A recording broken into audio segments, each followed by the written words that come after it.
Copyright disclaimer under Section 107 of the Copyright Act 1976. Allowance is made for fair use for purposes such as criticism, comment, news reporting, scholarship, and research.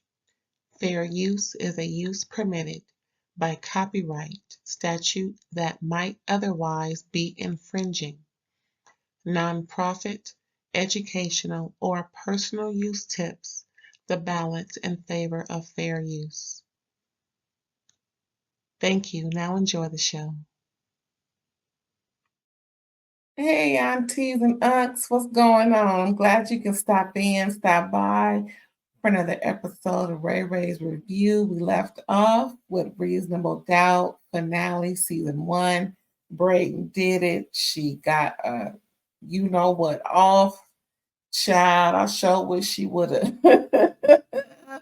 ticked off somebody to put him in prison. But anywho, how he did it and how he got away with it was all a ruse, girl and guy, whoever out there listening. Now that was a trip, okay?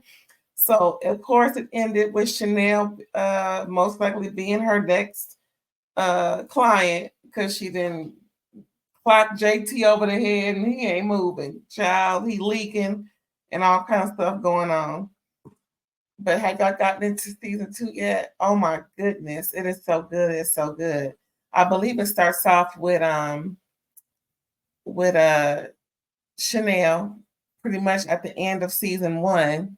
Shannelle and JT are pretty much ending their marriage, and she's then clocked him over the head with an award of sorts. It looks like a struggle had done happened, and he is asking her to call 911. So he was alive while and she watched him just clock out, child. Ain't that nothing? But he was putting his hands on her, like she said. Ain't that nothing? So concurrently, while that's going on, it's early in the morning, and Jax is in bed with Lewis, and they're holding each other, and she's a little upset that he has to go in for work because, of course, she's off of, with little days off, some PTO from all she suffered from Damon kidnapping her and putting the pow to her head and everything. And then seeing him blow his off. Oh my goodness, I can imagine. Anyway, she at the house and her head all wrapped up. She ain't going nowhere, but she's just so upset that her man got to go to work. So she says, well, she might as well just let some steam off. And she's also seeing a therapist, of course, with all that trauma going on. She is suffering, got a little PTSD going on. And she is working out. And remember, that's how we saw her get the call from Shannelle at the end of season 1. Remember how she was running up the hill and she gets the call. Next thing you know, she makes a way over to Shannelle's. The police are there. She finds Shannelle just, rickety rockety and just upset. And then she goes into attorney mode because she sees what's going on. And she's questioning Shannelle, just making sure that Shannelle didn't say nothing she wasn't supposed to. But it's just looking bad. It's looking real bad. Jax is in full attorney mode, helping out Shannelle. Popo wants to get her along to take some photos of her because she has injuries. And she lets the Popo know that she needs an ambulance be taken to the doctor right away because of her injuries after you take your pictures. And make sure she goes through a private entrance because every 5 minutes, that one news van will double. And she is on it like white on rice, child. So Jax makes a phone call to Lewis. She's kind of losing it, having some panic attack issues, hyperventilating, and she wants him to come meet her at the hospital. He was like, no, I got to take care of the kids. And she kind of forgot about that. She just needs her man with her. And at the same time, Shannelle is getting checked out at the hospital. She got bruises, some fracture, neck is all bruised up. Her esophagus is almost torn. So they know that, she was attacked. But at the same time, they're questioning her because there's someone deceased. So every time there's someone deceased, and she's the one that was there with that, they have to do their job, right? Child. And then Autumn shows up at the hospital for support for Shannelle. And she said she tried to go in and talk to her, but they wouldn't let me see her. And Jax was like, "Who is they?" And Autumn was like, "Popo." So Jax automatically knew. Like I said, they pretty much investigating the 187, and Jax hurries back to Shannelle's room to secure, you know, and preserve any and everything about Shannelle because she knows it looks real bad. You can only imagine, child. So just like in Jack's fashion, she's taking care of everything. She's making sure that once Shannelle is discharged, she's going to have a private escort to her cousin Sally's house and just made, secure. The kids are are with her. So she makes it back home to Lewis, and luckily he got her prescription filled, some anti-anxiety meds because she's hyperventilating. She's upset. Again, that PTSD ain't nothing to play with. So as Jax is trying to, just calm down, Lewis is, really comforting her and just letting her know that he's there. The kids are with their grandma. And she goes back into attorney mode and starts to write stuff down and starts to make a plan. And he's telling her, "You're working? Really? I think you need to get yourself together before you start trying to get Shannelle together."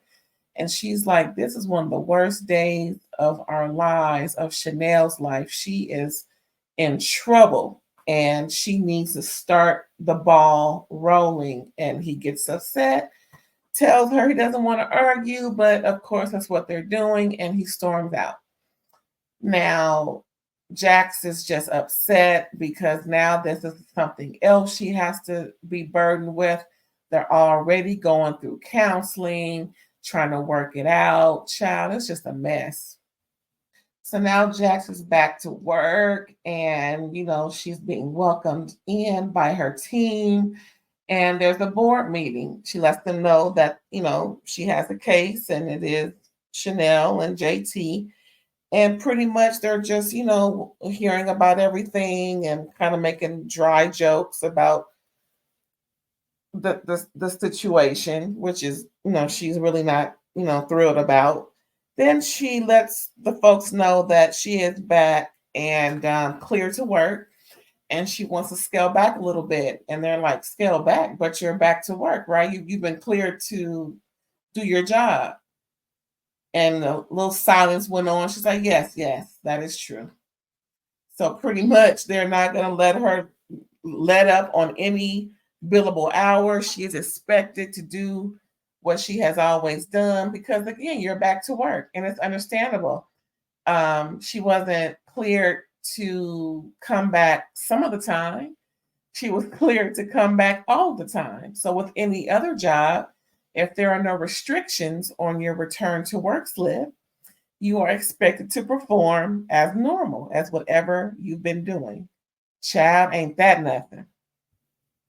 Okay, now trip this. So Jack has Shannelle being interviewed on camera by a therapist type person, and she's having a little break, and Jax is speaking with the therapist about the current state of Shannelle's psyche, and pretty much she's still in fear, even though JT is no longer living.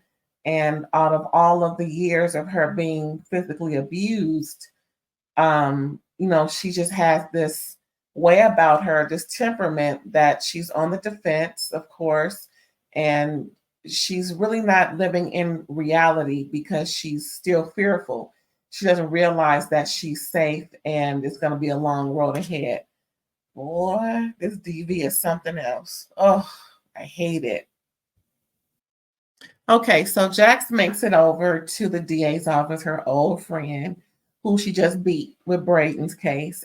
Just to, she brought them donuts, trying to figure out what's going on over there and how do they see this case with her friend. And he pretty much knows what she's doing, but yet and still, Jax is filling out the DA's office, trying to, see what's really going on. And so she ends up meeting someone else who works with him, a real, a real go-getter. And so with that, she can't bribe. And so the person comes in is a female attorney who is a no nonsense and reminds her friend DA that he shouldn't take anything from the opposition because it could look like a bribe. And so when she left, he took the donut, child. This is a donut, okay? So she's real hard nosed about her job. Ain't that nothing? So next we see Jax at Simply Wholesome, and then Lewis coincidentally walks in after the gym trying to get some juice.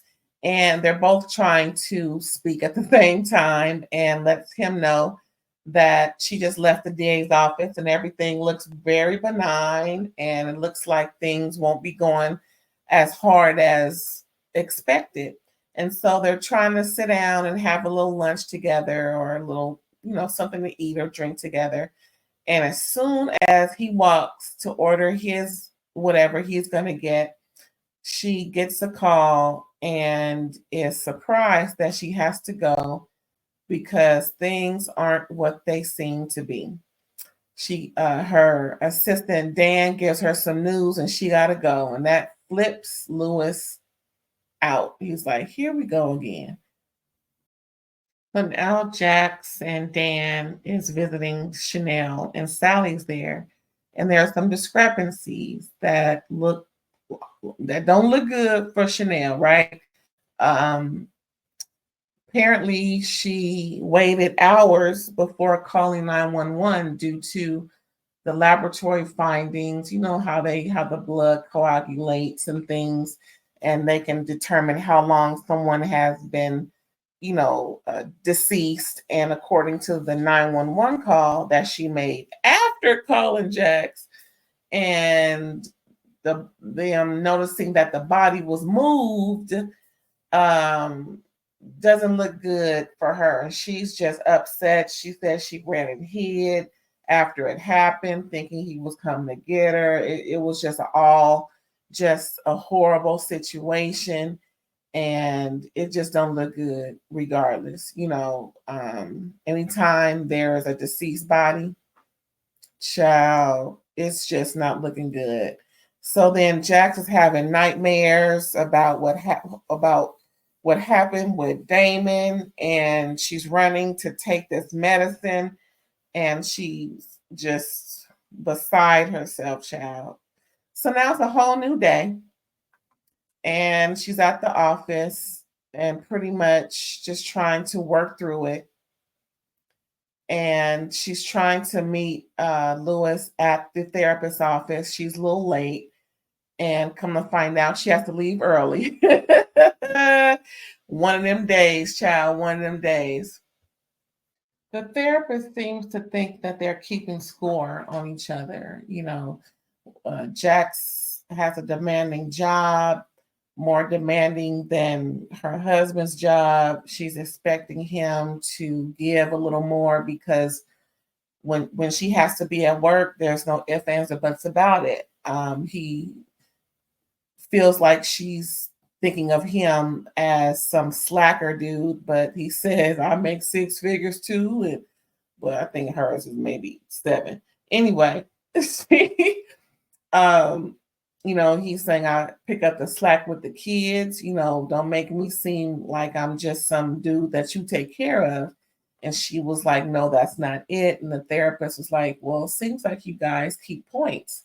You do this and you do this and you rate these things and And it is what it is. You know, the therapist is pretty much right. Lewis wants her to scale back, but it's kind of difficult when you're defending criminals. And, you know, pretty much like you said last season, he put his career on hold for her. And now that he's doing more within his career and she's, you know, of course, doing more with hers, it's putting a strain on their marriage. So they just need to find some type of work balance and accept it actually, because both of them need to understand how important each other's work is. And that's the difficulty of it all, right? That's how it is most times. So here we go.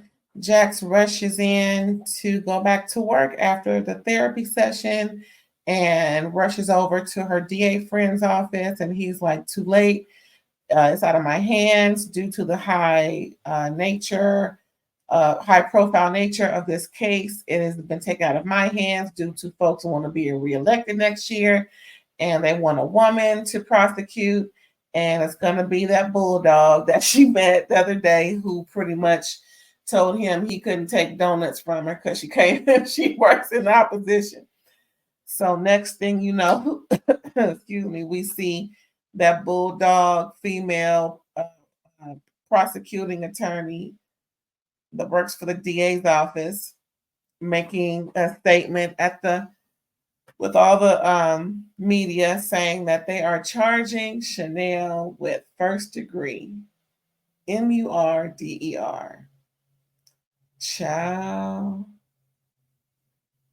Because of a thorough investigation by LAPD. Now, we all know how thorough that investigation was when they did that with Braden, how they fixated on one person and one person only. Child, I tell you how this fixation. Anyway, so then Jax makes her way over to that bulldog prosecuting attorney in the DA's office to, you know, try and, you know, say this isn't what they think it is, but no luck. So next we see Jax visiting Shannelle at the Fox Hills Correctional Facility. I didn't know Fox Hills had a correct. I know it's a fictional show, but I didn't know Fox Hills had a correctional facility. When is that kind of new? Because you know I don't live over there, but I know now. I just it must be fiction. Anyway, that's kind of cute because it's a real snooty area. I'm like, Fox Hills Correctional Facility. I know that's a lie. Anyway, so she's visiting her, letting her know everything's gonna be okay. We gonna do what's best for you. And so she goes back to the house, talks it over with Lewis, lets him know that she's gonna do what she can, but at the same time, since Rich is gone, no longer there, she's gonna find an adequate lawyer, defense attorney to represent her. And that's when the new attorney comes on, and we know that to be Mr. Ricky. No, but that is Morris Chestnut's character. So they tune in to him, and Jax gives him a call, and he's like, okay, cool, I'm on it, so he pretty much agrees. And that's pretty much it for season 2, episode 1 of Reasonable Doubt. And as you see, Jax is on the case, and she gonna get it popping. That's her homegirl. She ain't gonna let her homegirl fry, no matter what. She believes in her, and we gonna go through this. Season 2, episode 1, Reasonable Doubt on Hulu. Thanks again for tuning in, y'all. Please don't forget to like, comment, and subscribe if you haven't already, and share this with your folks. All right, then.